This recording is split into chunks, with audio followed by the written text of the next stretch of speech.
Today, everybody, we are going to dig into the question of, is a sub $300 pistol going to be any good, and is it going to be reliable?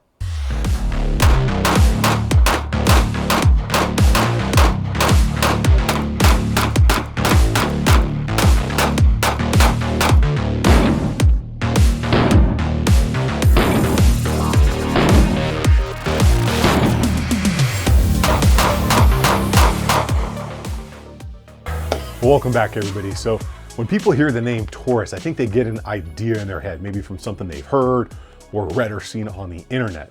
Now, me personally, for that very reason, I wanted to do some more long-term testing, and about over the past 18 months or so, maybe a little bit longer, I have been conducting a bunch of different testing when it comes to the Taurus G3 series of pistols. And the reason I've been doing that is because I really wanted to know, is a sub $300 pistol going to be reliable, durable, and is it even worth looking into? All right, just so you are aware, I have purchased some of these Taurus pistols myself, and I have borrowed some of the others to do the testing and make this video. But collectively, I have a few thousand rounds through all of these things, and I really wanted to just answer the question of, for a pistol that can be found around 250 bucks, sometimes up to about 300, what's our reliability and what's our consistency and durability gonna be out of these things? Now, I have tested specifically these G3 series pistols to include the G3C right here. This is the compact version. The G3X, which is the crossover version right here. So full-size grip, short slide. The G3, which is their full-size model right there. And the G3 tactical model, even though this one's kind of a nicer, more upgraded version. We're only gonna touch on this one a little bit, because it does fall in the G3 series. Now, my real experience with Taurus started when I went into my local shop and I purchased a G3, this one right here, and the G3C right here for 550 bucks, taxes, fees, transfer, all that stuff. Yes, that was 550, might've been 554 total for the G3 and the G3C at the same time. So pretty exceptional deal. It comes out to about 250 a piece, and then taxes and transfer fee, all that stuff. But I bought them for a specific reason for the channel, to test for all the things we're going to talk about today. First, we have to talk a little bit about what the G3 series is and what they all have in common. Now, the Taurus G3 series is a striker fired 9mm pistol. These are going to have restrike capability. Now, if you don't know what restrike is, basically, if a round does not go off upon the first trigger pull and there's a round in the chamber, you can let all the way off the trigger, and there is a secondary capture point that will grab the striker, pull it all the way back, and you get a second attempt to fire that round off. If that round is not good, tap rack, get it out of there. How you want to handle that is up to you.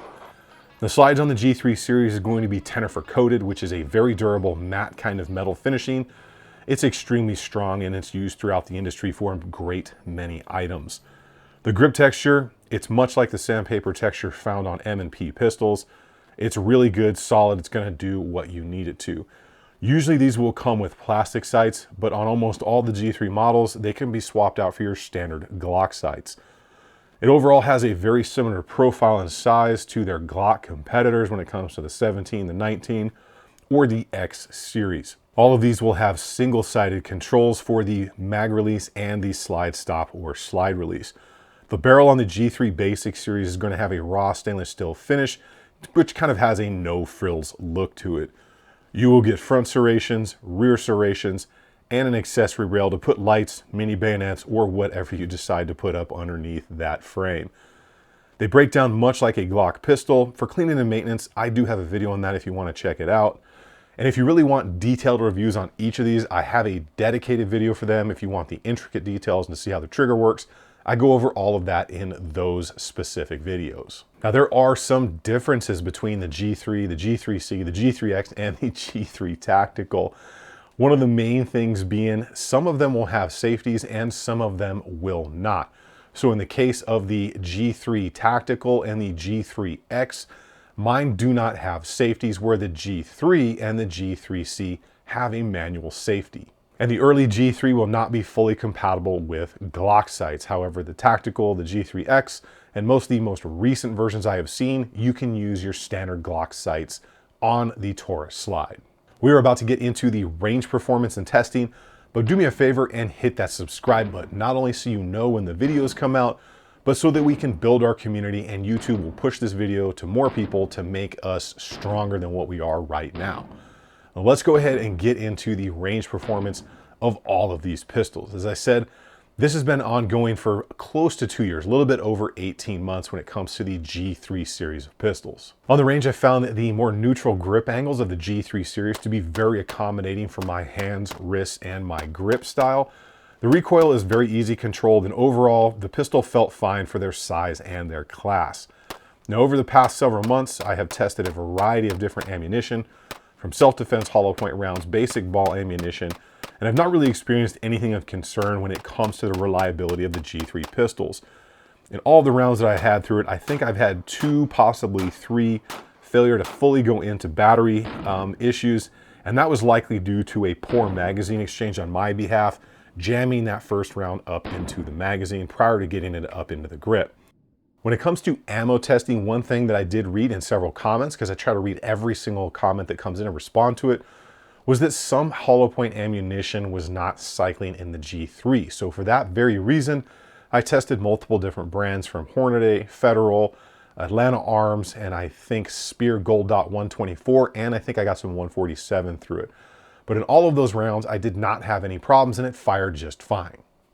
We're just gonna dump this mag and see if we have any failures of any type after the ball, the reloads, and now hollow point self-defense.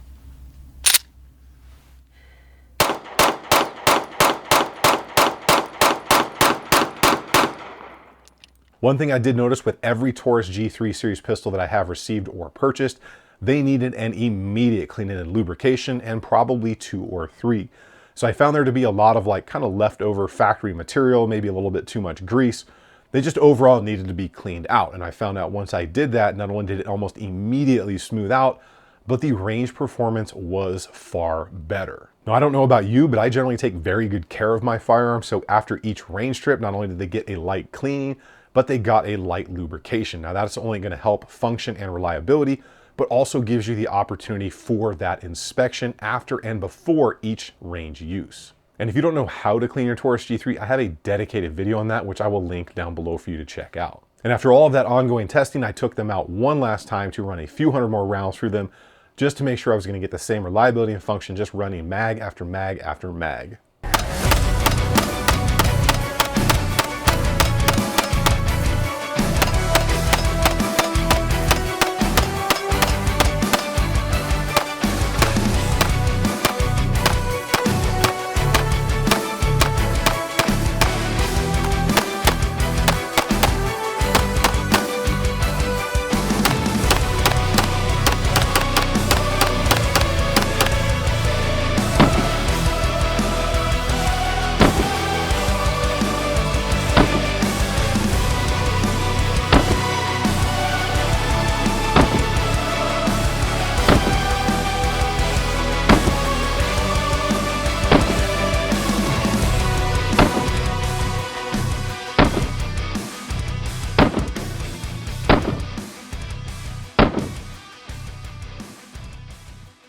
At this point, with all of the testing that I've done with all the different ammo types from basic ball to self-defense, hollow point style ammunition, reliability has not been a concern after I had those initial 2 to 3 failure to feed or failure to fully go into battery issues. And since those occurred, I've not had a single hiccup out of either of these pistols. Well, that gets us through the reliability portion. Let's talk about how these things are wearing in, and have I had to replace anything in the few thousand rounds that I have through all these pistols collectively. And first, we are going to address the wear and the consistency of it between these different pistols. Starting off with the frames and the rails, I don't see anything of concern here. I'm just seeing basic coating where there's no gouges, no metal missing, nothing like that. The coating is just wearing off as it would with pretty much any other rail that has a coating on it. There's going to be typical wear on the locking block. It seems to be doing just fine on all of my G3 pistols. No gouging and no heavy wear.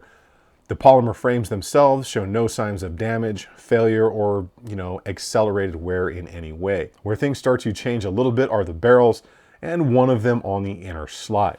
Now, since the barrels are a raw steel look, they show wear pretty easily and very quickly, with the G3 doing the best and the G3X seeming to be doing the worst of the bunch. The G3X barrel seems to be a bit more loose on the lockup and has a half circle wear across the hood, which leads me to believe the barrel is moving from side to side just a little bit as the slide reciprocates. Now, will that cause a long-term issue? Probably not.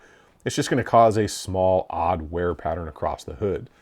It also appears that the inner right edge of the slide on the G3X is worn down a little bit on the material, just a bit as compared to the others where it's only coating wear that's present. So that's something I will be keeping an eye on long term. On the G3C, the spine on the underneath of the slide that loads your next round appears to have some pitting and unfinished machine work, where the other two either appear to have a fine polish or a very smooth surface in that same area.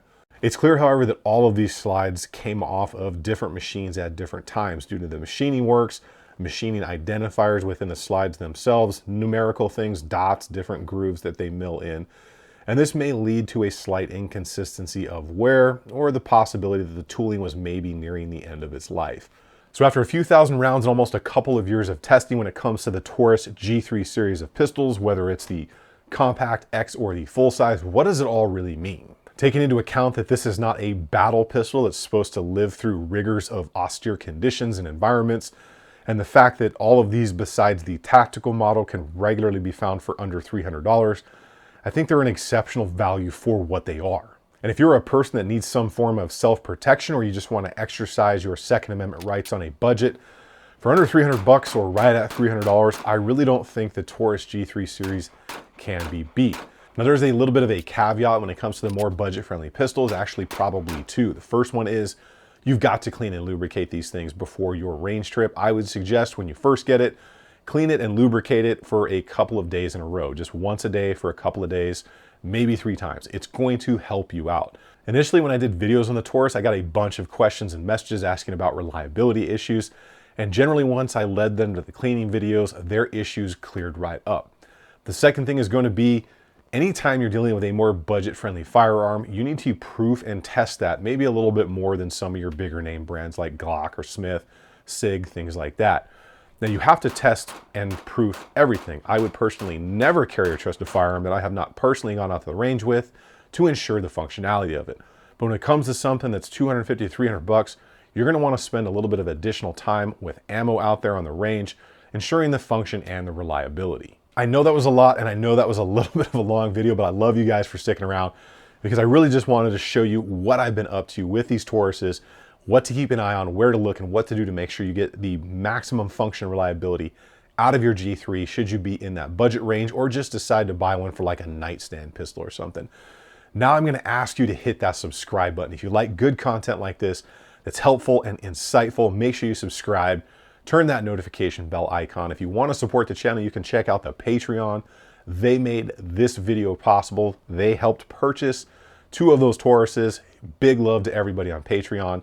You can use any of the affiliate links down below or at my website, tacticalconsiderations.com. All of that is a huge help, but mostly subscribing, commenting, liking, and of course, sharing. That lets YouTube know to push this video out so we can build our community and make it more strong. And now that that's all done, you get out on the range, have some fun. Remember, if you stay ready, you ain't got to get ready. I will see you all on the next one. Bang! Shut up.